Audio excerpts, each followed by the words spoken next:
Next question comes from Team Marps, who asks, the funniest teammate ever. Who's your funniest teammate ever? Udonis Haslem is undoubtedly out there. Solomon Hill, solo, absolutely hilarious and brought a entirely different dynamic from a leadership perspective to our group as well, and just was constantly cracking jokes. There's a lot of different ways, like James Johnson, hilarious. I'm trying to think of who else. Andre Iguodala, a really funny dude. So, I mean, there's a lot of different ways you could take it. I think I'd be hard-pressed to say anybody else other than Udonis. I mean, I think he probably, takes the cake with that just because, I mean, we all saw a few episodes ago just how much he really brings it. Yeah, Solomon Hill, when you said him, it takes me to the popsicle pic that he posted on Instagram of you right after Atlanta beat you guys. He's like you said, former teammate, so it's all in good fun. But he posted a collage of pictures after the win, documenting the game. And the last one in the slideshow was you sucking on a popsicle. No context, really. Didn't really address it, but it was in there. It was thrown in, which I personally found hilarious. The most disheartening part of that was to see the rest of my own teammates in the comments just having a field day with it. And mind you, it was a tough loss. I mean, that was a big Eastern Conference matchup towards the end of the season. And I shot like shit in the second half. And I was wearing it a little bit for sure. And then, of course, the notification right as I'm getting on the plane pops up on my phone. Solomon Hill has tagged you in a post. And I'm thinking maybe it's like a post-game embrace from two former teammates and friends. And, right. Him and I, close friends, been a mentor to me in so many different ways. And, I get to the photo and there it is. It's me eating the popsicle, which, by the way, I have not lived down. And I take that one on the chest. Sure. That was my own mistake. Outside of the fact that it was curated by somebody else who helps me out with my Instagram, I take that one on the chest. So I'm not going to throw you under the bus entirely. You know who you are, and you're probably listening to this. It was your fault, and you know it was, but I'll take it on the chest. That's amazing. We love Outshine, by the way. Big Outshine. Those bars are amazing. We're big Outshine guys.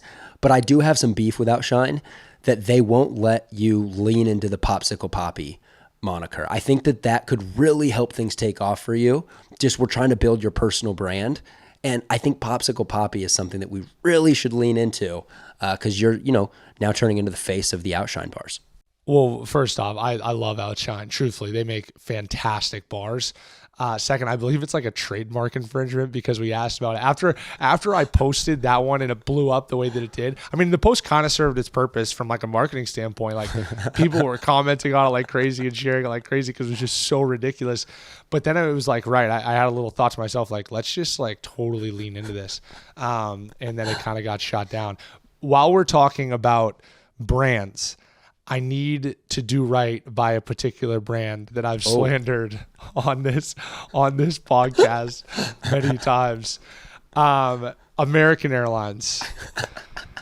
You and I, we've had a little bit of a tumultuous relationship. We've had our ups, we've had our downs. When I slander you, when you deserve to be slandered, I then need to turn around and give you the love and recognition that you deserve when you perform at a high level. And I've flown American Airlines a lot in my life. And it would be unfair of me to just point out the negative.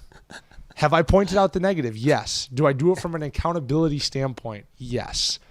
Now, with that being said, I flew it my entire pre-draft. I flew it my entire first year with the Heat back and forth from Sioux Falls because they had a corporate sponsorship. They were fantastic. I was always taken care of.